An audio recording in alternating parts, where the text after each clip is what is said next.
जम्मू कश्मीर के डोडा में आतंकी हमले में शहीद हुए जवानों को श्रद्धांजलि देते हुए सचिन पायलट ने केंद्र सरकार पर जमकर निशाना साधा है। सचिन पायलट ने कहा कि पिछले कुछ दिनों में आतंकी हमलों में वृद्धि हुई है। हमें बड़ा दुख है कि इस तरह से हमारे नौजवान शहीद हो रहे हैं।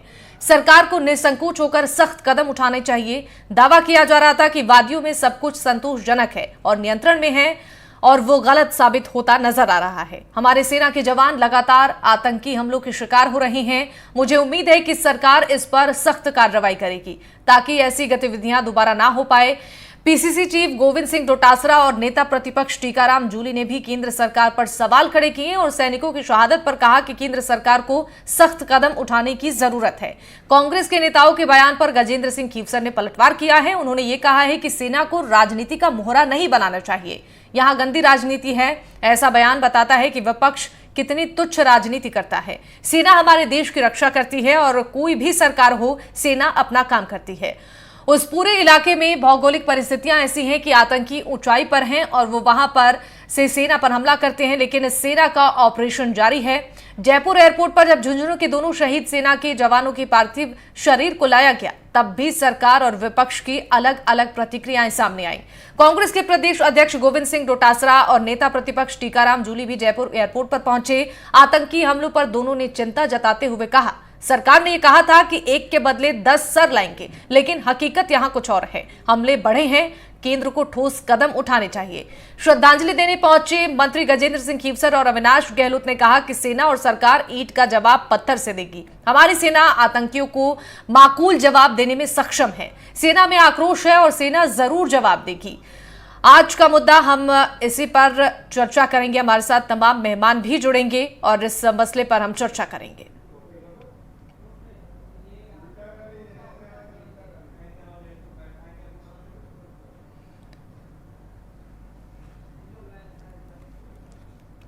तो अब इसको लेकर तमाम बयान भी सामने आ रहे हैं पक्ष और विपक्ष की ओर से, जहां बीजेपी कांग्रेस पार्टी पर यह आरोप लगा रही है कि शहादत पर यह राजनीति की जा रही है। कांग्रेस पार्टी की तरफ से खीवसर ने कहा है कि सेना में आक्रोश है और जवाब जरूर देगी सेना। दरअसल जम्मू कश्मीर के डोडा में आतंकी हमले का ये पूरा मामला, तस्वीरें भी हम आपको दिखा रहे हैं जहां पर तमाम तरीके की प्रतिक्रियाएं सामने आ रही हैं। सचिन पायलट ने केंद्र सरकार पर निशाना साधा। उनके इस बयान के बाद से बीजेपी की तरफ से पलटवार भी हुआ। सचिन पायलट ने कहा है कि पिछले कुछ दिनों में हमलों में वृद्धि हुई है। दुख है कि इस तरह हमारे नौजवान शहीद हो रहे हैं। सरकार को निसंकोच होकर सख्त कदम उठाने चाहिए। पीसीसी चीफ गोविंद सिंह डोटासरा, नेता प्रतिपक्ष टीकाराम जूली भी सामने आए। उन्होंने भी कहा इस पूरे मसले को लेकर केंद्र सरकार को सख्त कदम उठाने की जरूरत है।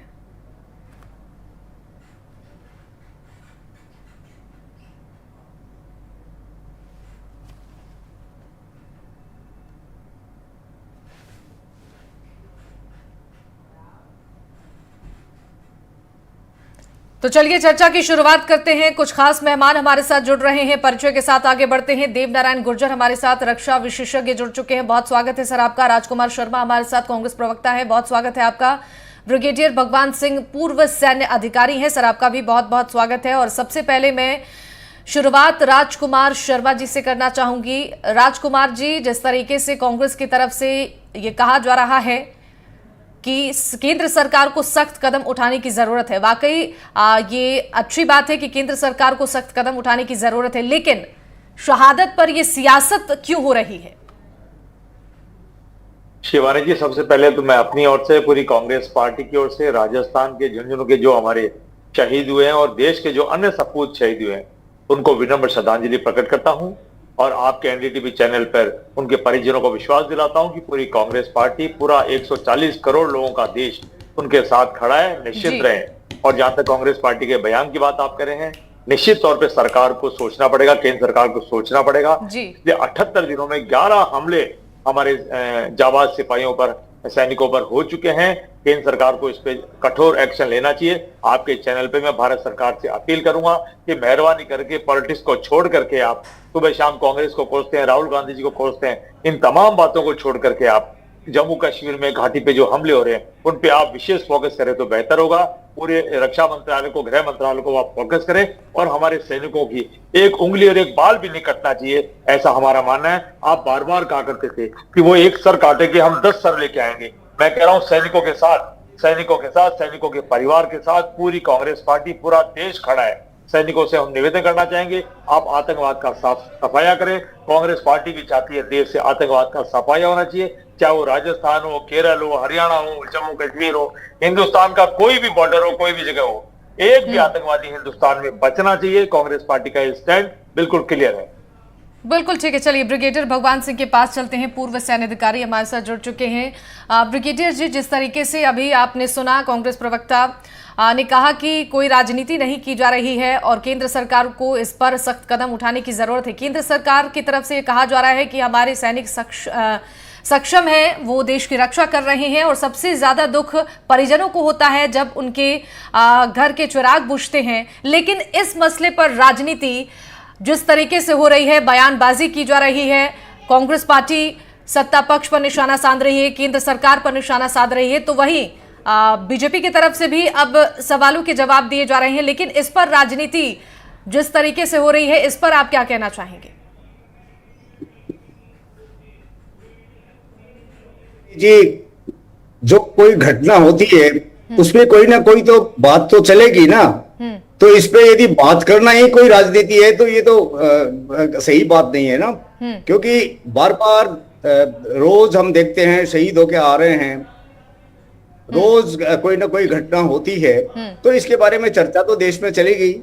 चुपचाप शहीदों को खाली हम एक संख्या मान लेंगे, आज 5 शहीद हो गए, कल 2 साल से इतने हो गए, इतने उग्रवादी मारे, इतने अपने मारे, ये चर्चा तो चलेंगी ना, कैसे नहीं चल सकती है। तो इसलिए किसी पार्टी को दोष देना या बीजेपी को दोष देना या कांग्रेस, किसी पार्टी को भी दोष देने की बात नहीं है। बात यह है कि इस घटनाओं को रोका कैसे जाए, ये क्यों घट रही है, इसका क्या कारण है। कोई भी घटना घटती है देश में, सिक्योरिटी के मामले में, सिक्योरिटी और सरकार की पॉलिसी दोनों एक दूसरे से जुड़े होते हैं। सरकार की पॉलिसी के मुताबिक देश की सिक्योरिटी सिचुएशन होती है। आपकी यदि पॉलिसी अच्छी है, आपके कमांडर अच्छे हैं, आपके लीडर अच्छे हैं, उनकी सोच अच्छी है, वो दोस्त बढ़ाना जानते हैं, दुश्मन बढ़ाना नहीं जानते हैं, तो जाहिर है कि वो सिक्योरिटी के ऊपर असर करेगी। यदि आप खुद इस बात का ध्यान नहीं रखते हैं और कोई परवाह नहीं करते हैं, तो हर सब कुछ छोड़ देना, लास्ट मिनट पे आर्मी के ऊपर छोड़ देना। आर्मी तो कर ही रही है, आर्मी तो सक्षम है, आर्मी ने तो इतने युद्ध लड़े हैं, सब जगह फ्लाइंग कलर के साथ आई है। तो आर्मी जो कुछ बन पड़ेगा, आर्मी बी एश्योर्ड, हम देश को ये आश्वस्त करना चाहते हैं कि किसी हालत में भी, हमने वैली में कंट्रोल किया है, यहाँ भी कर देंगे, यहाँ पहले भी हुआ था, पहले भी कंट्रोल किया था, अभी भी कर देंगे, टाइम लगेगा। लेकिन ये सिचुएशन डोडा में क्यों हुई, बात इस पे होनी चाहिए कि ये कश्मीर में कम हो रही है, यहाँ ज्यादा क्यों हो रही है।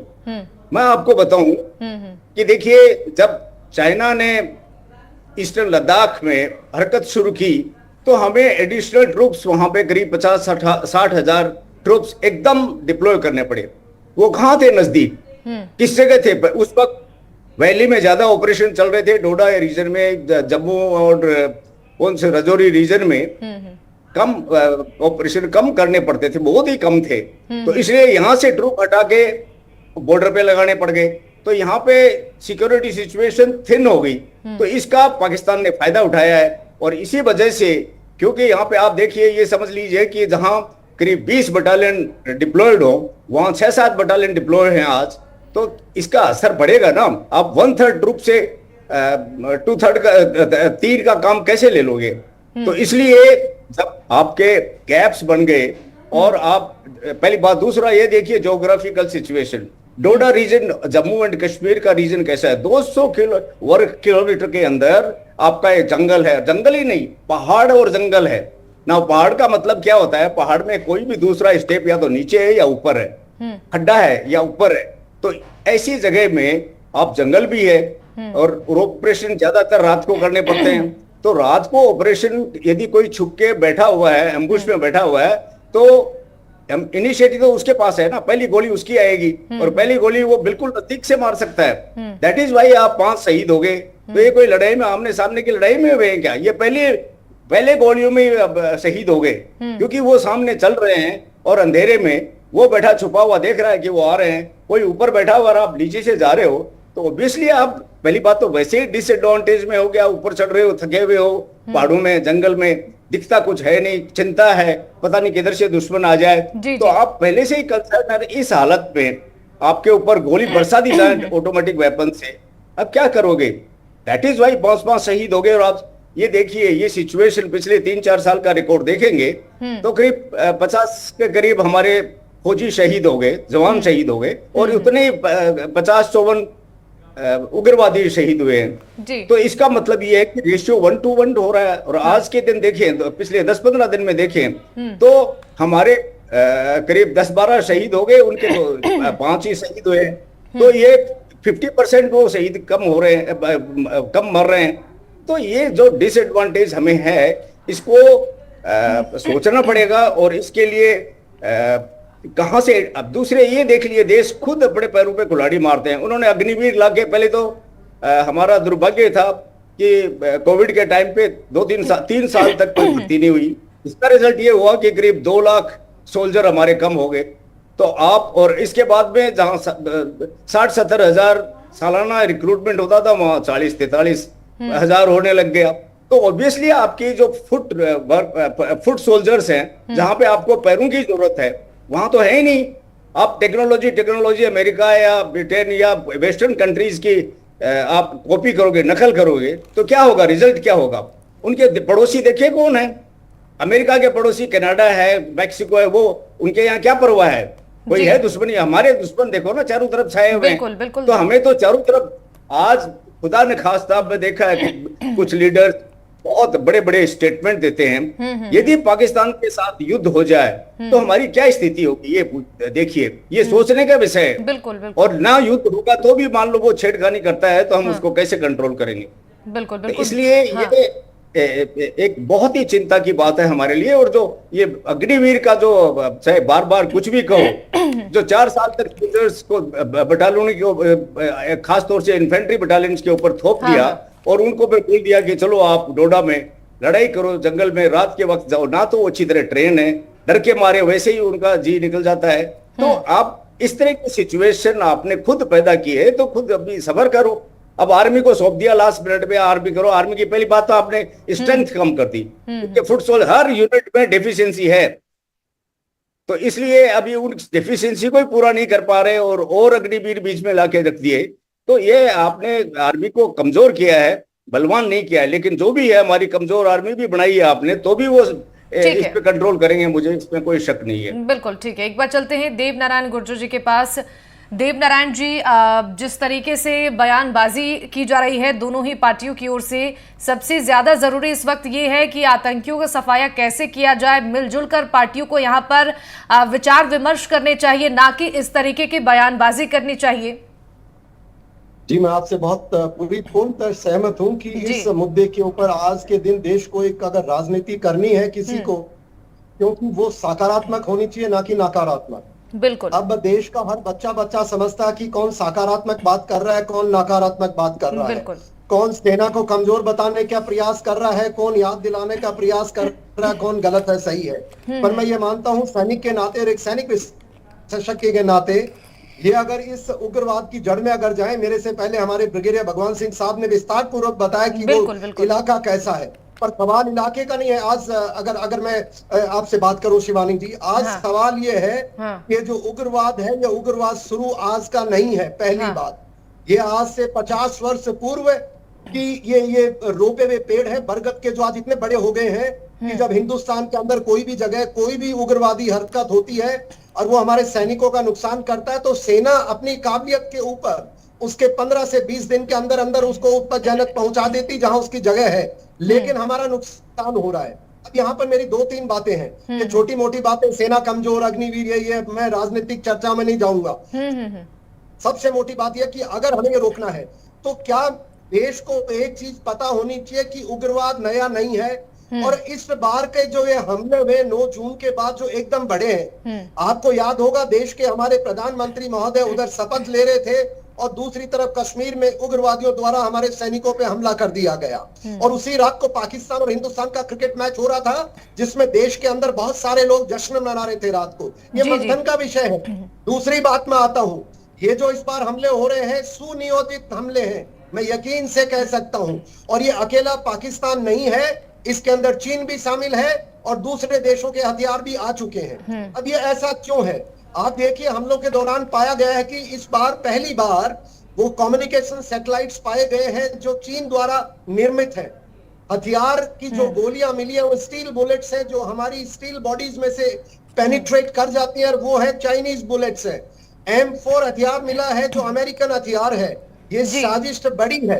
दूसरी बात जो मैंने आपको समय का बताया, किस समय पर इन्होंने हमला प्रहार करना शुरू किया है, ये एक एंगल हो सकता है जहां हमारे देश के अंदर कोई भी ताकतें हो, वो देश के अंदर हो सकती हैं, वो देश के बाहर हो सकती हैं, स्थायी सरकार और देश की उन्नति में बाधा डालना चाहते हैं, पहली बात जी। दूसरी बात आप देखिए, ये जो उग्रवाद की जड़ है, हम सब जानते हैं कि सेना जब भी उग्रवादी देश के अंदर हमले करते हैं जरूर सैनिकों का बलिदान होता है, वीर गति को प्राप्त होते हैं, मैं मानता हूं, पर वो उनका खात्मा करती है और किसी प्रकार से सेना कहीं कमजोर नहीं है। ये गलत बात, बयानबाजी बंद होनी चाहिए। और जो सबसे बड़ी बात वो ये है कि जो ये हमले हो रहे हैं, अभी तक क्या हो रहा है देखिए, मैं आपको बताना चाहूंगा कि 5 उग्रवादी आते हैं, हम उनको मारते हैं, और दूसरी ओर जो पाकिस्तान उग्रवाद की फैक्ट्री है वहां पर बड़े बड़े मदरसे हैं जो उग्रवादी पैदा करते हैं, और वो 5 की जगह 50 बॉर्डर पे तैयार बैठे हैं हमले करने के लिए। तो अब क्या करना पड़ेगा?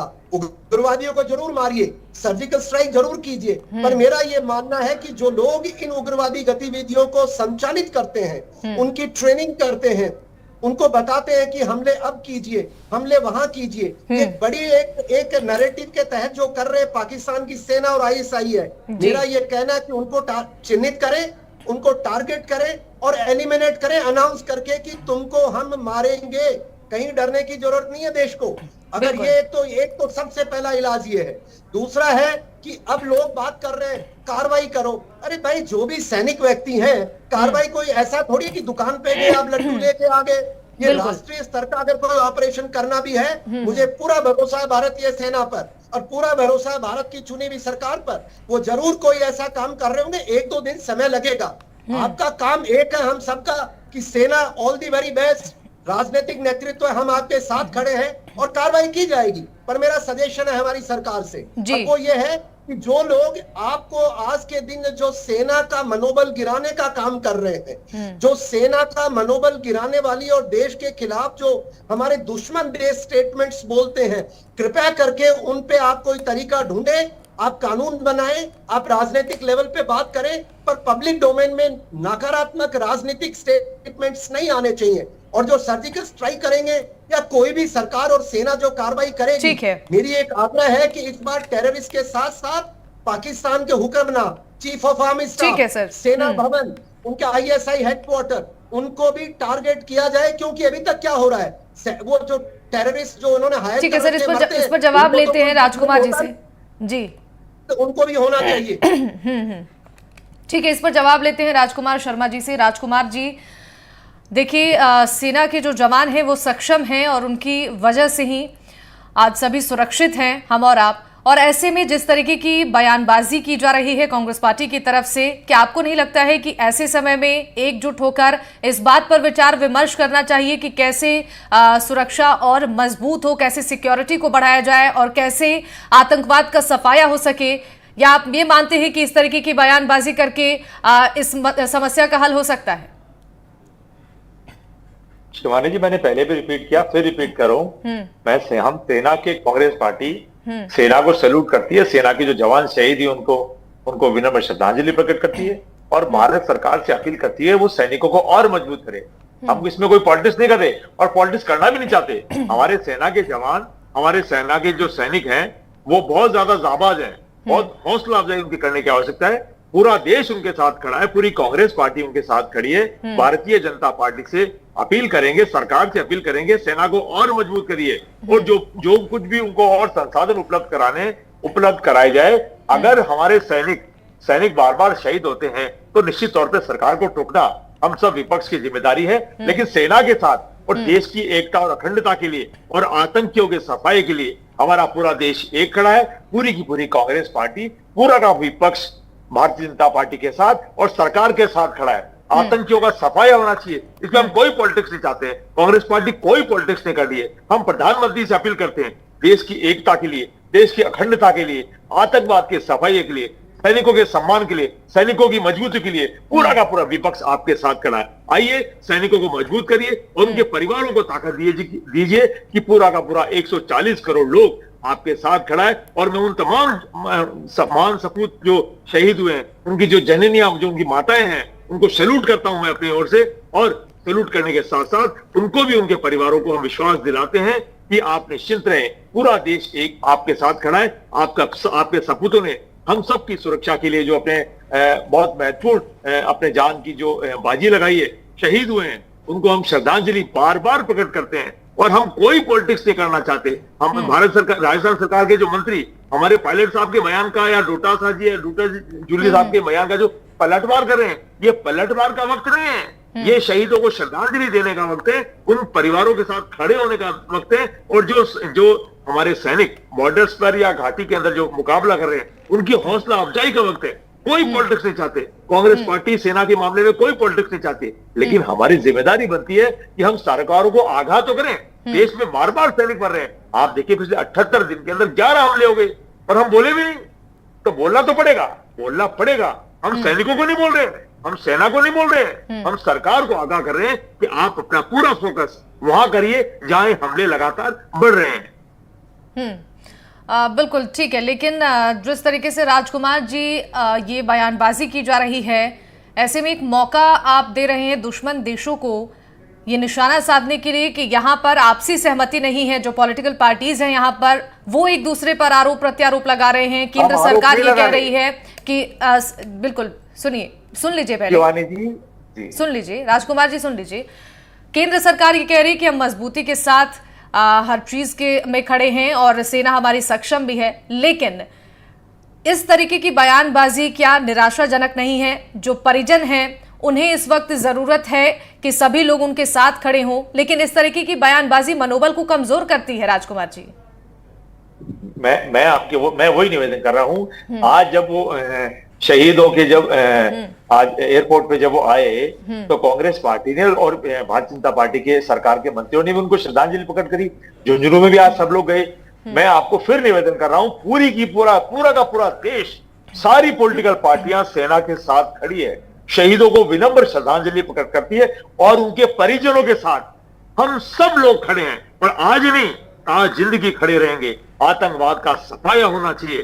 कांग्रेस पार्टी विपक्ष में है। हम सरकार को अपील कर रहे हैं, हम सरकार को कोई कटघरे में नहीं खड़ा करे, सरकार को अपील कर रहे हैं कि और मजबूती के साथ और विशेष फोकस करिए। जहां पर ये इस तरह के हमले हो रहे, आतंकियों की ताकत बढ़ रही है, वहां और फोकस करिए। पॉलिटिक्स करने के बहुत दिन आएंगे, पॉलिटिक्स चलती रहेगी। हम लगातार कह रहे हैं कि हमले लगातार बढ़ते जा रहे हैं, उस पर फोकस करिए। ठीक है, ब्रिगेडियर भगवान सिंह से इस पर प्रतिक्रिया लेना चाहेंगे। आपने सुना राजकुमार जी ने कहा कि कोई पॉलिटिक्स नहीं की जा रही है, बस अपील की जा रही है केंद्र सरकार से, लेकिन बीजेपी ये कह रही है कि इस पर सियासत हो रही है। देखो, मैं नहीं मानता प्रजातंत्र में यदि पक्ष विपक्ष आपस में बात नहीं करेंगे, एक दूसरे की कोई कमजोरी है उसको इंडिकेट नहीं करेंगे, तो इन्होंने कांग्रेस पार्टी हो या कोई सी भी पार्टी हो, यदि कोई इनके बारे में बोला है और सरकार से अपील की है कि वो थोड़ा सख्ती से पेश आए और आर्मी को इंस्ट्रक्शन दे कि इनको सफाया करे, तो इसमें तो क्या बात है? तो हर कोई भी जनता का आदमी भी सोचता है कि भाई सरकार को थोड़ा आर्मी को खुली छूट देनी चाहिए, क्योंकि होता क्या है कि इसमें कोलैटरल डैमेज बड़ी होती है। यदि आर्मी कोई ऑपरेशन करती है तो रास्ते में कोई भी नुकसान हो सकता है, सिविलियंस की, उनकी डेथ भी हो सकती है। तो यदि आर्मी को खुला हाथ दे रखा है, दूसरा आर्मी को आपने सही जो गजट चाहिए, आपके पास कितने ड्रोन्स हैं, उनके पास कितने नाइट विजन कैमराज हैं और कितने आपके पास जो सेंसर्स हैं। ना सेंसर्स क्या होता है? सेंसर्स रात में भी और खराब मौसम में भी और घने जंगल में भी वो हीट वेरिएशन के ऊपर इंडिकेट करता है कि यहाँ पर क्या चीज है। इस तरह के जो दुनिया में टेक्नोलॉजी इतनी बढ़ गई कि आप कहीं से भी कोई पता लगा सकते हैं कि इस जगह कोई आदमी बैठा है या कोई पशु बैठा है, या ये टेम्परेचर में जंगल का टेम्परेचर ये है और वहां का पर्टिकुलर एरिया का टेम्परेचर ये है, तो वो सेंसर खुद आपको बता देगा आदमी की शक्ल है या जानवर की शक्ल है। तो बिल्कुल सर, आपने बिल्कुल सही कहा। इन सब चीजों पर ध्यान देने की जरूरत है। समय थोड़ा कम है। राजकुमार जी कुछ कहना चाह रहे थे, सर जल्दी से अपनी बात खत्म कीजिए, फिर मैं एक प्रतिक्रिया देव नारायण जी से भी लूंगी। शिवानी जी, एनडीटीवी के ऊपर मैं पूरे देशवासियों से अपील करूंगा, जो भी इन आतंकवादियों को पनाह दे रहे हैं, मेरा उनसे विनम्रता से निवेदन है कि ऐसे लोगों को आप छोटे से स्वार्थ के कारण पनाह नहीं दें। बिना पनाह के आतंकवादी उस इलाके में ठहर नहीं सकता है। तो मैं पूरे देशवासियों से अपील करूंगा, आप केवल सेना का साथ दें, हमारे हिंदुस्तान के सिपाहियों का साथ दें। बिल्कुल ठीक है। देव नारायण जी, एक छोटी सी प्रतिक्रिया आपकी, चूंकि समय थोड़ा कम है हमारे पास। जो पूरी चर्चा के अंदर एक एंगल हम मिस कर रहे हैं, वो एंगल है कि अभी हाल ही के अंदर जम्मू कश्मीर में चुनाव होने जा रहे हैं, जैसी सुप्रीम कोर्ट का निर्देश है।